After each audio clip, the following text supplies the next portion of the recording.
Hi, I'm Dan Skinner. I'm Izzy Suttie. This is Great Escapes, the podcast where we explore Wales and the southwest, meet incredible people and explore amazing places. This time we've been challenged by Great Western Railway to go hunting for myths and legends. We're off to Penzance on Great Western Railway's sleeper train. I'm dressing as a mermaid on the beach on Port Minster. I'm chatting to Will Keating, a musician. We'll also be chatting to historian and mythologist Graham Loveluck-Edwards, and we'll be chatting to author Michael Morpurgo. Right, well, Izzy, do you want to tell people what we were tasked to do by Great Western Railway? Yes. Or shall I do it? No, I want to. You do it. We were tasked by Great Western Railway to go hunting for myths and legends. Yeah, but they've got a book, haven't they? It's called The Line to Legend Land. Within that book, there is numerous myths and legend stories, little short stories. Ideally, you can read them on the train. Yeah. They're small, aren't they? They're like a picnic of stories. Little stories. And along the line of the Great Western Railway, a lot of these myths and legend feature on these lines, and they were represented beautifully at Paddington Station with these statues. I think it's statues? Yeah, the models? statues, yeah. Big things. Big things depicting things from myth. Yeah, yes. Painted in bright colours. Like a giant and a mermaid. Two giants. There's the Mermaid of Zennor. The Mermaid of Zennor. There's the sword in the stone. The old sword in the stone. King Arthur. That's Glastonbury way. So all these statues, which we patted and stroked, yes, sat on, talked to and sat on, they're going on the line to Legendland, to the place that bore their legend. Yeah, exactly. So the dragon's going to Cardiff, of course. So to find out a bit more about myths and legends, where they came from, why we tell these stories and how they've lasted as long as they have, we spoke to myths and legends expert Graham Loveluck-Edwards. Hello, Graham. Hi. Can you tell your... Hello, Graham. Hi, Graham. Can you firstly tell us what qualifies you to be an expert in myths? Well, I'm an historian who specialises in medieval Welsh history, which is what gets me invited to parties. Really. That's what people want to hear about. Niche stuff. It's a bit niche, isn't it? A bit niche. But that kind of brings me into the world of myths and legends, because so many of them originate from that period. I've written 5 books, pardon me. 3 of them are about myths and legends. So I kind of live and breathe them to a certain extent. You're absolutely qualified. What qualified was quite a sort of aggressive word. What qualified? Justify your position on this, Suttie. Yeah, I would have eased him in a little bit more gently than that, I think. But you, so we've established you are very qualified to discuss myths and legends. I'm still pulling out, trying to discover new ones as well. Yeah, these stories. What's the purpose of these stories? Well, you got. I mean, there's a few different strands that they come to us from. The biggest one is from the medieval period, where and people are craving answers. We're curious. Things. And the answers to all the big questions are supposedly answered by religion. So we know why we're here, what we're doing, what happens when we die. But what about, how did that mountain get formed then? And how did that lake get formed? So the church is still supplying us with answers. So an awful lot of the early kind of folklore is actually written by monks answering questions, claiming that the messages are coming to them divinely. So, I mean, within the Line to Legends book, you've got stories like the Red and the White Dragon, the stories of Arthur. I mean, these were all written by Geoffrey of Monmouth, who was a monk who wrote the stories, supposedly the history of the kings of Britain.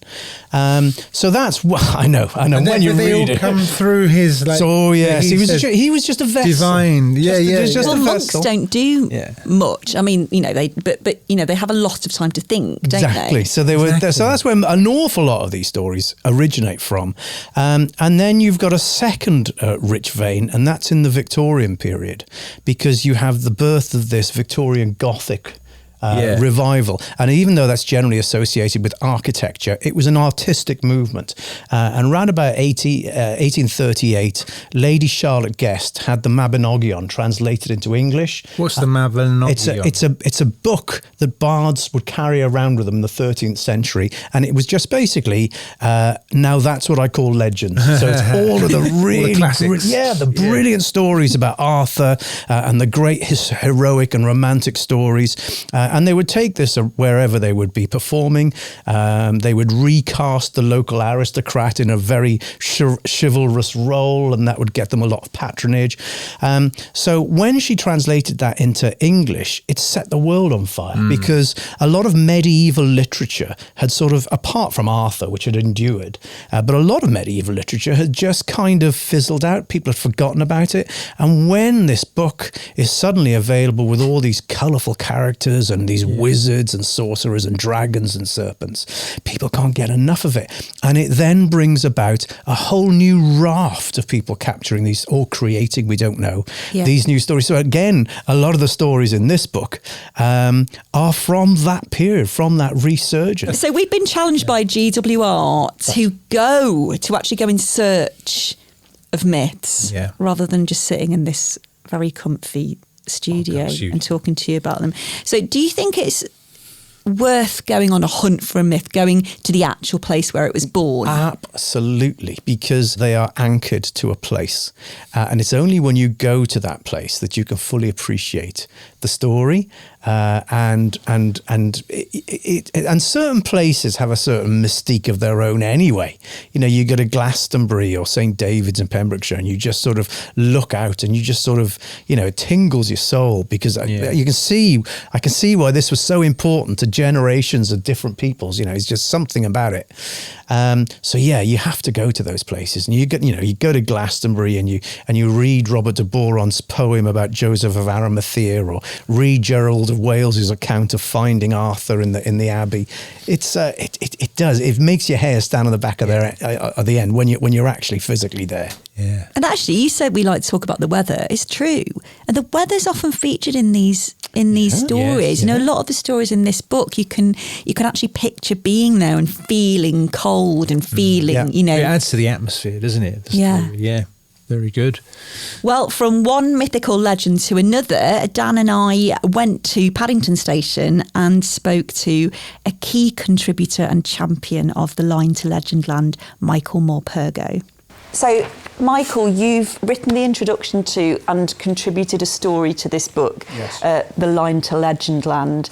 As soon as I read the introduction, I think you said this too, it just made us want to read every story, and it made us think about how these types of stories endure, how you can hear them as a child and then pass them on to your own children. What do you think it is about this type of story that means it carries on through the generations? I tell you what I think it is. The proof of the pudding is in the eating. If a story lasts for hundreds and hundreds of years, it seems to me it's got to have quite a lot for everyone. So that means girl, boy, young, old, rich, poor, whatever. It seems to resonate with people over the generations. The fact that it still exists means that it has, if you like, value for the people and affection. They've developed affection for this story. And then what they've done is retell it. They've reimagined it. And these days they make it into a play maybe, or they'll make it into a movie maybe. We morph these things all the time if we love them. If we don't, then that's when stories die the death. They sort of do what we do, they fade away. And that's fine. Some stories are like that, but the ones that really last, that somehow have touched us deeply, frightened us deeply, moved us, ones we don't forget are the ones we pass on. And when you came up with your story for this, after you'd done the introduction for this book, was it just sort of a spark of inspiration, or were you inspired by some of the stories? It's retelling. What's important about that book, the wonderful book that's just, I suppose we're launching it, aren't we, at Paddington Station, where we should. It's a Great Western Railway book. It's wonderful. No, I suppose the reason for writing it goes way, way back. And that is that I know my Greek legends a bit. And I know there's this wonderful image I always had in my head of a boy riding on a dolphin. Well, there are sculptures of it. There are drawings of it. And I've always been fascinated by the connection between us and wildlife around us.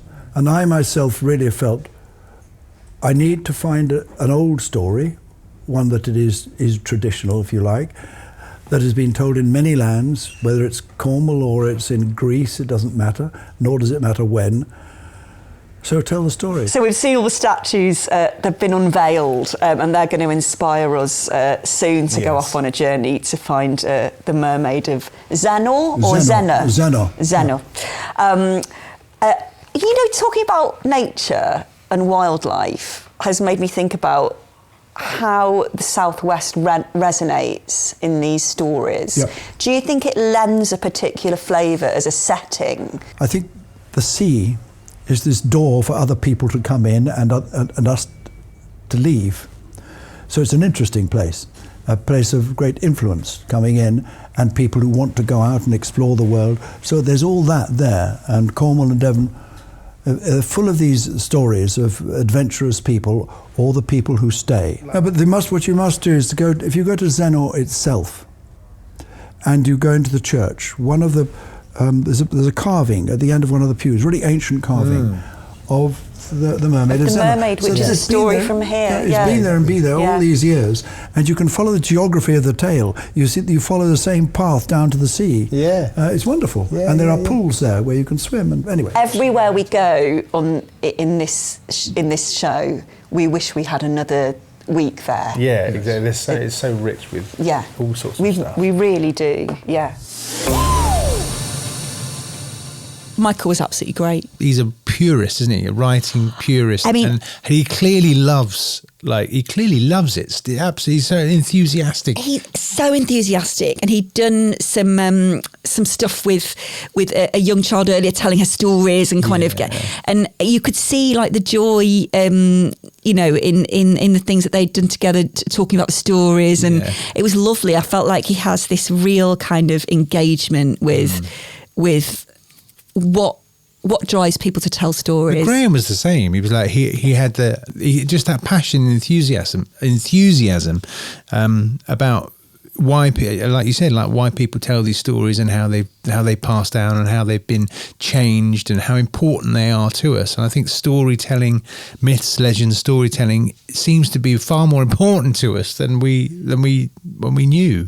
And I also think the key thing about it is it really keeps alive that sense of wonder and curiosity that we often lose as adults. So I'm really all for those stories being passed down and changed a bit and kind of put your own spin on it, and you taking ownership of them. Rewrite them.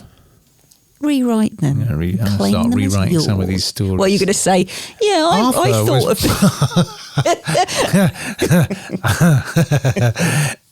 Arthur's got a Mercedes Benz, and he shops lives in North London. Sports. Yeah. Yeah, go on, Someone's going to evolve these stories. Might as well be me.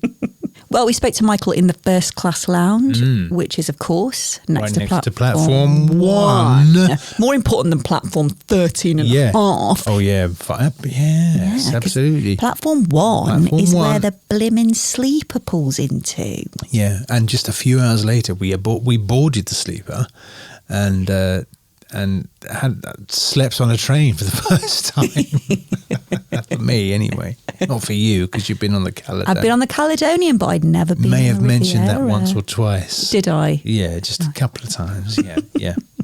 Hello, how are you? Are you travelling with us tonight? Yes, we are. We hope so. Do you have your reservation? You know what room you're in? I believe so, yeah. Well, welcome on board. If you want to go to your room, our colleague will be with you shortly. Thank you very much. Very excited. Good. It'll be a lovely excited. experience. It'll be a lovely time. Thank you. Oh, look at this. It's like in the films. It is. Ooh, look at this carpet. Cozy. Beautiful carpet, like your house. Yes. Yeah, look at that. It is like my house. Wherever I go, I get them to put this Lay carpet your down, you carpet see, down. Dan. Yeah.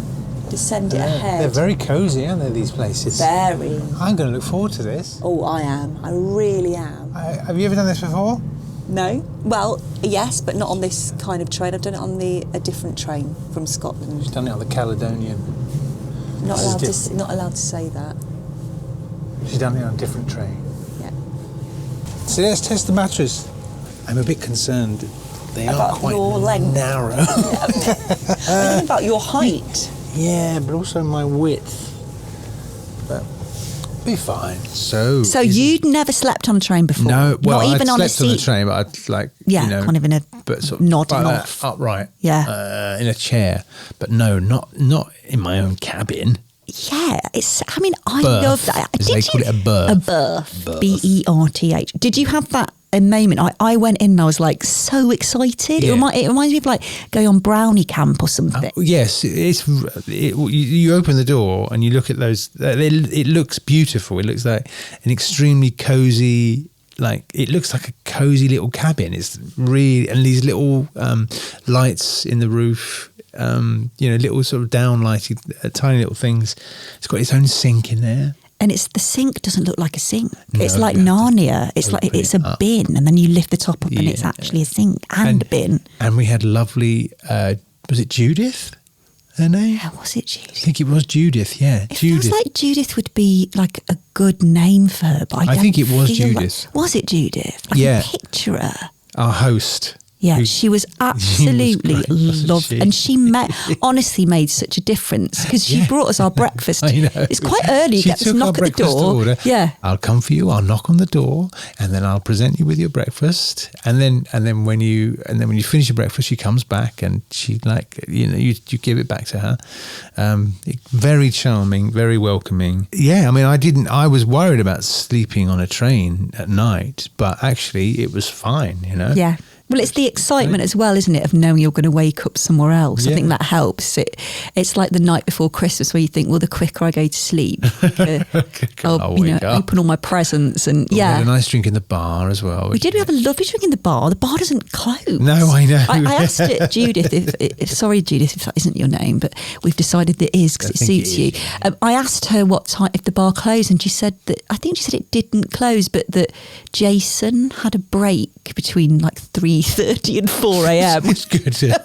Imagine if you were the one person going, Jason, excuse me, Yeah. where are you?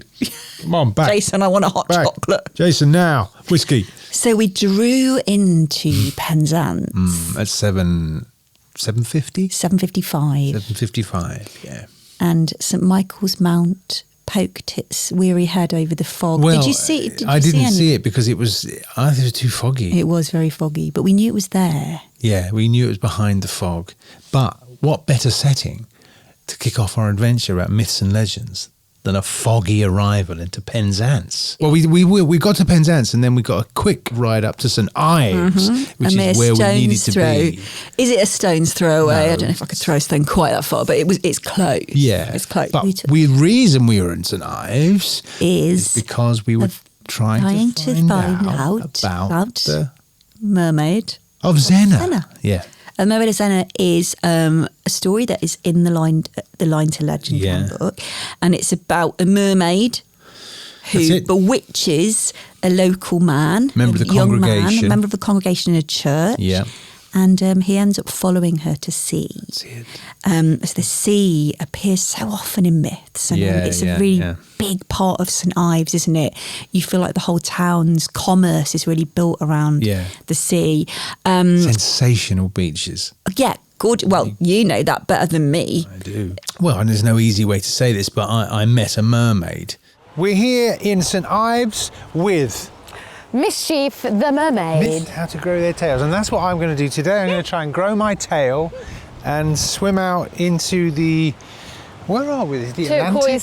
Turquoise gorgeousness. Turquoise gorgeousness. St Ives Bay. That's not the sea that's listed on the map, is it? The turquoise No, but that's what the gorgeousness. mermaids call it. Yes. That's what St Ives is just, the light in St Ives makes it next level. It's like an artist's hub. It is gorgeous, I Yeah. must say. Beautiful sandy beach and turquoise sea. And you're a little bit concerned when we've got here about the waves, but I just want to keep you safe. Keep me That's safe. the most important thing. It's all Safety. lovely, Yes. dressing up and doing wonderful magical things, but you need to be confident in what you're doing. Yeah. You need to be safe. To be safe. Check the water conditions. Make sure I've packed a really good kit so I don't get cold and I recover well. Yes. Always have a buddy. Always have a buddy. Always have a buddy. Yeah. And just make sure that you've allowed enough time and you've let people know where you're going. Yeah. And most of all, if you can, get yourself on a training course. So And where would I find a training course? Well, it's funny that you should ask, Dan. But we do some SSI ocean mermaid courses at Aquacity Free Diving down in Helston. Yes. And that covers everything from safety, recovery. And you train people how to be mermaids, mermen. Yeah, the techniques, how to actually become a fish. And also how to be able to do it safely in the water, so learning ocean confidence. Shall we become mermaids? Let's get the mermagic on. Mermagic, Yeah. that's right, yeah. Okay, we're gonna get the mermagic on and then come back to us shortly and we will be off. Be flippin-tastic. Flippin'-tastic. Amazing. Amazing, flippin'-tastic, charade. I need to put this heavy In the top tail down and field. magic into life now. Yeah, let's get our gear on. Okay, see you in a minute. So we've magicked our tails. Yes. We are now mermaids. Tell me how this all began. What's the history of mermaids around here? It's a good introduction to the water. That is good. So, Cornish folklores and the legends of the Cornish merfolk around Cornwall. The most famous one being the Mermaid of Zennor. Mermaid of Zennor, yeah. Yeah, we know about that. the fair hair mermaid that sneaked into churches and beguiled young men and took them down to the ocean floor with her. And Yes, that's it. all the bells still ring and we know they're there. And personally, I feel that all these folklores and stories are all about us keeping a special connection with the ocean. Yes, I think That that's we probably will what always it is. have the mermaids and our loved ones, that people that have been lost at sea, that we'll always have a connection with them. What a way to celebrate them. We celebrate them because we all need a bit of magic in our lives. I agree. And we all need to believe in wonderful things. Exactly. And if you have the right mindset and train and work hard, then you basically become a mermaid. Become a mermaid. Well, merman. a merman. Or merperson. Should we try then? Should we get wet? Should we try and get wet and... And you're going to stay with me, we're going to do this safely. I don't... No, I'm going to go off on my own because I've never done it before. Well, I don't know, you might have like a Maverick. sudden urge of merman, like, woo, and think this it's is where I was meant to be. extremely unlikely. I so desperately want to succeed at this. Right, so we're going to do our nudges forward and watch the sea. Now we're inching towards the sea on in our tails. I just can't wait to get in the water. I hate being on the land. Oh, that's better. Like, whee! Obviously the big ones come now. Hold on, Dick, put your feet flat. Point your feet. Can you feel how you feel a bit like a sailboat now? Yeah. Right, we need to go quick because we want to get past our elbows. Look at the waves coming. Flip on your front and call out. We're going to go under the waves. So hold your breath, go under. You okay? Yeah. Right, kick, keep going. Side coming under. Under a boat.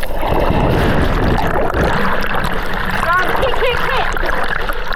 Big wave. Take it.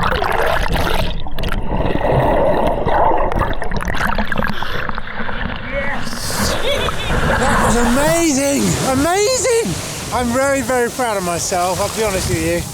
I swam at the coldest time of the year as a mermaid in the coast of St. Ives, and I feel great. It was so good, so good. That is a real paradigm shift. Yeah, you were quite. When I saw you afterwards, it was like you'd seen into another world briefly or something. Yes, well, it's exactly what happened. What was it like with the tail on? So, I'll be honest with how you. much did it hamper your leg movements? Well, completely, because you're tied into a mermaid costume. It's hard to describe, but your feet go in like as they would into flippers, but there's two flippers and they're stuck together essentially with one big flipper. I'll be honest with you, I was scared. Because the first thing Mischief Mermaid said was, "I'm a bit concerned about your safety." So we're having to look at the waves. She said, and we have to look at the waves and we have to see the pull of the waves, and we have to, every seventh wave it'll calm down, but I'm just going to have a little look to see, hope you don't get pulled out to sea. I'm going, oh, great. Thanks for, and then she was like, no, I think you'll be all right. And then she said, I wouldn't ever dream of taking anybody into the sea in March. I don't do this before May. And usually if you were going to learn to do this, I'd do a course with you in a swimming pool before I took you out into the sea. So she said, for you to go straight into your costume, straight into the sea, she said, I'm very proud of you. Did she? Did she? Yeah, she said, yeah, she did say that. So while you were splashing about, does that feel a bit? You were just splashing about, Dan, and moaning about your shoulders burning. Yeah. I bravely sang with a real musician. Fantastic. In a church called St. Ayers. Just a stone's throw away. Look, I actually think you could have thrown a stone from where you were to the church. It'd be weird if you did, though, wouldn't it? Yeah, what, it smashed the stained glass windows. I'm going to chuck a stone at that church. Yeah, sorry, we're just seeing if you could actually do it. It is a stone's throw away. Hello, Will. Hello, nice to meet you. Nice to meet you too. I've been listening to your songs, which are so wonderful and really, they're really invigorating to listen to, and they're just bursting with pride in Cornwall. That's the thing. I was like, it makes me want to have been born. I'm like, I wasn't born in Cornwall. It's brilliant. It's just there throughout all your music, this pride in kind of the land and the sea. But what is it about the sea that it really does seem to lure people? I mean, there's one of the legends that I've read about the Mermaid of Zennor, and we're not far from Zennor now. Yeah. We are in a church. This isn't the church in Zennor, but as you know, that's about a mermaid who lures someone to the sea, and they've got the carving of the mermaid in the church, which I'd really like to visit.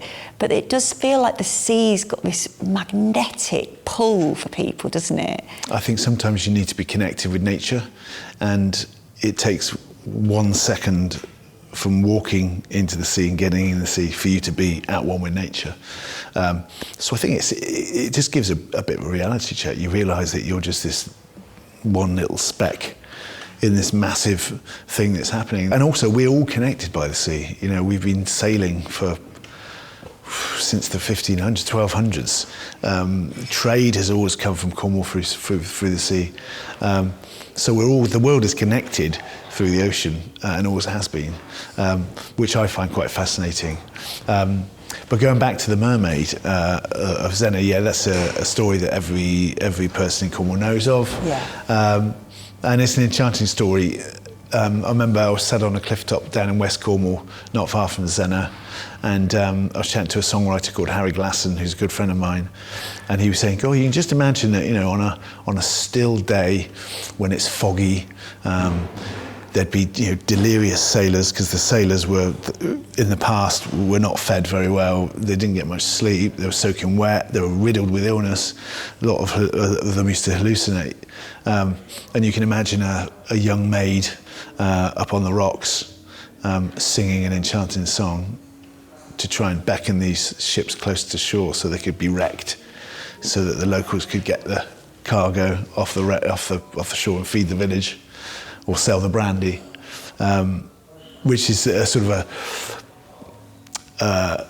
a take on a mermaid, if you like, because they might have thought it might have been a mermaid in a long white dress that looked like a bit like a tail, a beautiful voice. Get closer, suddenly wrecked. Yeah. But Mermaid of Zennor is amazing. When you see the carving on the church pew, I think that's the first ever depiction of a mermaid, and that was from the 1500s. It's quite a special little story. But I think the story is she actually went to church and got to know Matthew, who was the young lad, and then then he sort of fancied her, and she said, "Do you fancy coming to my house?" And he said yes, and he was never seen again. Yeah. Have you got a pair of swimming trunks? Because yeah, exactly. That's the thing with myths and legends. You never know where the story comes from. You never know really what the story is about, whether it's a lesson to be learnt from the past or whether it's just a story that's grown. And those stories also change throughout the years, which is what I also love about those sorts of things. And I'm sure the story will change for 100 years to come. So, Will, you're going to teach me a song. Yes. This song was written by your friend. Yes. Can you tell us a little? Harry Glasson. Yeah. He wrote quite a few songs for a male singing group called the Cape Cornwall Singers, who are based down in Cape Cornwall near St Just. But it's sung all over the world. It's known as Cornwall's anthem now. Okay. It's just a heartfelt song, and the lyrics, as a lot of the lyrics are that Harry writes, are very simple but very heartfelt, so they connect with a lot of people. Okay, let's go for So it. I'm gonna teach you the chorus. Happy to. I'll try and be like a primary school child, really eager to. So the chorus just goes, and no one will ever move me from this land until the Lord calls me to sit at his hand. For this is my Eden, and I'm not alone. For this is my Cornwall, and this is my home. Okay. Got that? Yeah. So, and no one will ever move me from this land. And no one will ever move me from this land. Move me from this land. Until the Lord calls me. Until the Lord calls me. To sit at his hand. To sit at his hand. For this is my Eden. For this is my Eden. I'm not alone. And I'm not alone. For this is my Cornwall, this is my home. For this is my Cornwall, and this is my home. Wow, that was really good. Oh, thanks. Sorry that I'm surprised. That sounded really nice. I'm not from Cornwall, but I can sing about Cornwall. Well, the funny thing about this song is it's been translated into many different places all over the world. New Zealand, there's a Devon version, there's a Newcastle version, because people have been inspired to write a song about their own place and their love for their own place. For this is my Cornwall, and this is my home. That last two lines again. For this is my Cornwall, and this is my home. Last time, but slower. For this is my Cornwall, and this is my home.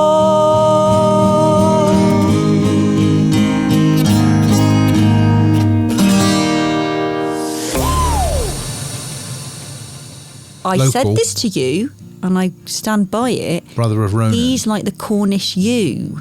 Is he? Yeah, he sort of is cut from the same cloth as you. Oh, but he's Cornish. Has he been swimming with the mermaid? I don't know. No. He hasn't been swimming with mermaid. I don't so think he was I didn't pretty ask him. cool. Pretty cool guy. Cool. Yeah. No, he was ace. He was really chilled. He was on his way to another gig, and he, like Graham and like Michael, was. So I want to think of a different word from passionate, but I'm going to say it enthusiastic. Again. He was enthusiastic. Enthusiastic feels a bit like, hey guys, whereas passionate feels. He really owns the music, and it's all about identity, and it's all about Cornwall. Yeah, there's something lovely and very grounded about being near the sea. Really he loves the sea. I did tell him that I don't. I said I like the sea.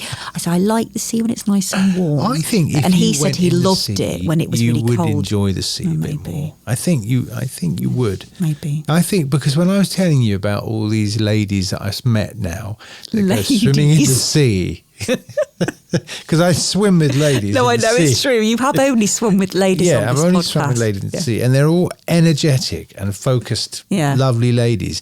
I could see you going. I need to be more that would be focused. good, actually. Yeah, that would be okay, good. Maybe. I might go on the beach. Start in a cold shower. Get used to that. Then go to the sea. Okay. Yeah, I will. Okay. Maybe. The famous five were boarding the train, ready for their next great Western adventure. Who knew Wales and the Southwest had so many myths and legends, said Anne. Such amazing stories. King Arthur's Camelot, the Giants of Avon Gorge, the Hound of the Baskervilles.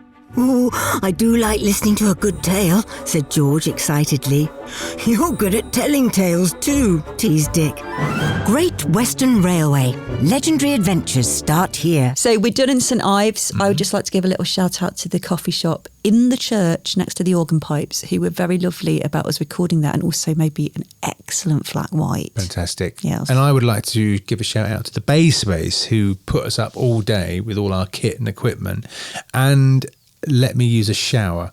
So you had you had another shower. I had another shower. After I got out of the sea, I was freezing and I was shaking. Yes, your shoulders were burning. Told you there. And they let me use it. Anyway, they let me use the shower. The Bay Space, lovely coffee and scenery.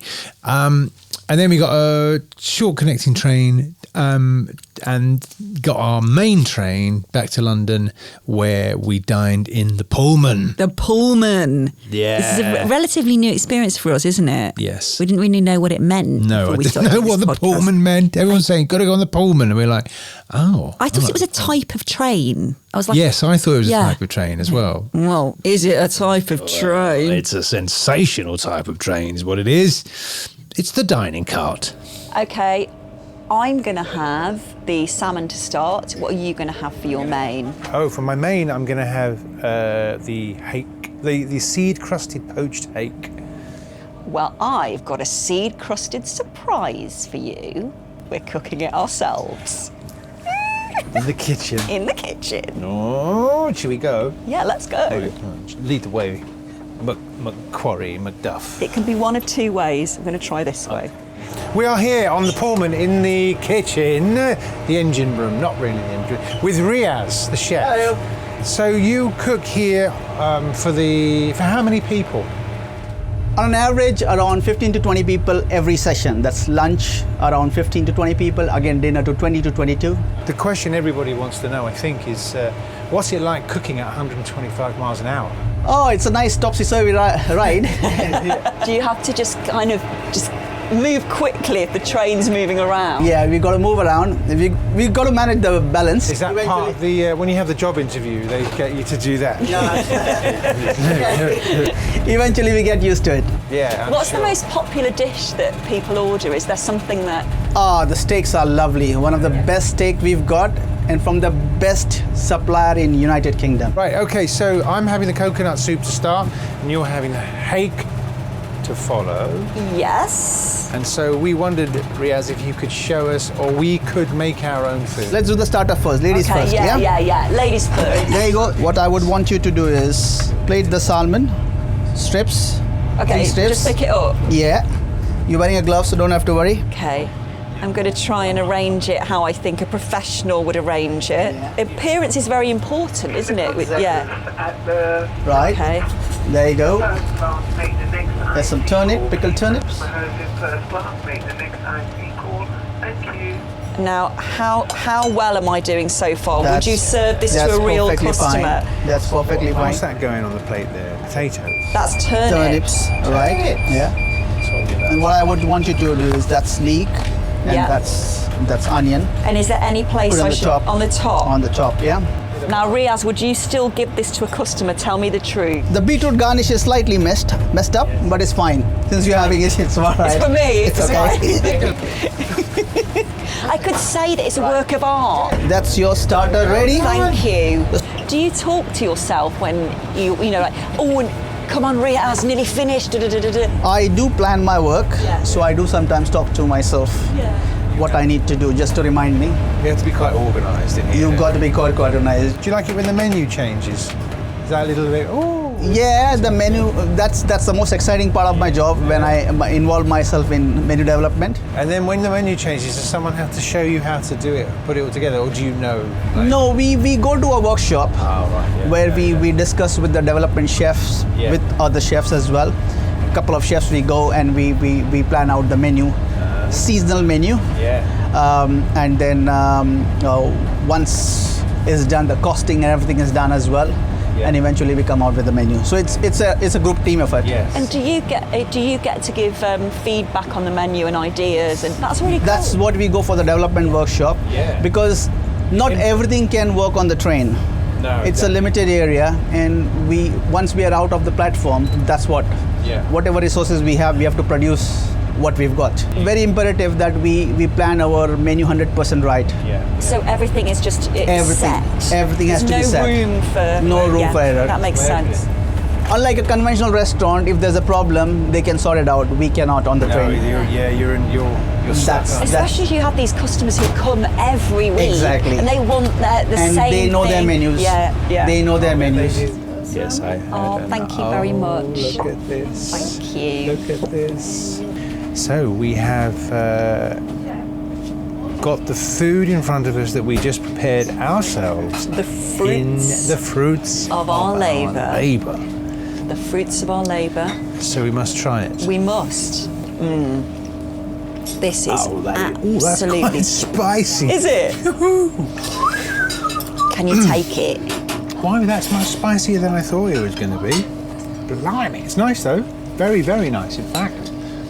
Thai spiced pumpkin and coconut soup. That's the bit I should have paid attention to. Tell me, Izzy, did you have a nice day? I did. Did you? Yes, I had a lovely day. Well, I'm glad, and I think we should eat. Me too. Gorgeous. A sensation. Well, our time in St Ives has come to an end, but the memories live on. Yes, they do. What was your favourite bit that your St Ives trip? My favourite bit was singing was when we harmonised. Well, he harmonised and I sang the tune, but the person singing the tune is actually you really bottled out of singing element of my favourite bit was when I bottled out of harmonising with Will. What was your favourite bit? Well, my favourite bit was when I didn't bottle out from swimming in the sea with a mermaid. You bottled in. I bottled in. Yeah, I swam in the sea with a mermaid. No, the whole thing has been very interesting. Like I found Graham and Michael both fascinating. Me too. And eating on the Pullman was beautiful. Going on the sleeper was excellent. But yeah, I mean, I could potentially do those things again. The idea of me swimming in the sea with a mermaid again will never happen ever again. And it ties in beautifully with the reason we were sent down there in the first place, which was to investigate the line to legend land. So the Mermaid of Zennor. Well, and the Mermaid of Zennor. Yeah. And the Mermaid of Zennor. We never get to speak in unison, do we? Never. No, I didn't know that's what you were trying to do. That, yeah. And it's from the book The Line to Legend Land. Oh, we did it then. Yeah, The Line to Legend Land. It's only one story from the book. It's got so many stories in it. There's loads of stories, all represented by the lovely statues on Paddington Station that we saw. So yeah, it's been a fantastic, great escape. I can't actually believe how much we managed to pack. I know, it's been a busy one, isn't it? Yeah, really. I suppose it's about getting a sleeper because then you don't waste any time. Oh, that's it. Yeah.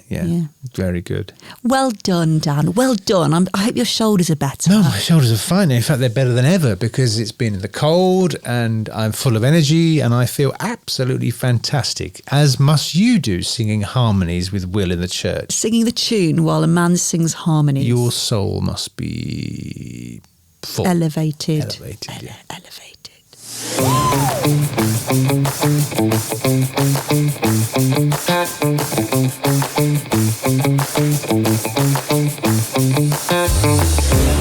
This has been Great Escapes with me, Izzy Suttie. And I'm Dan Skinner. You can check us out in St Ives on Instagram. I'm at Epithemu1. And I'm at Izzy Suttie, where you will see me sing with Will Keating.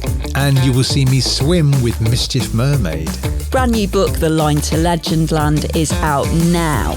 And a big thanks to Great Western Railway for sending us on our latest Great Escapes. We hope to go on more Great Escapes soon, so tap follow and you'll never miss another episode. Until next time, bye-bye. Bye.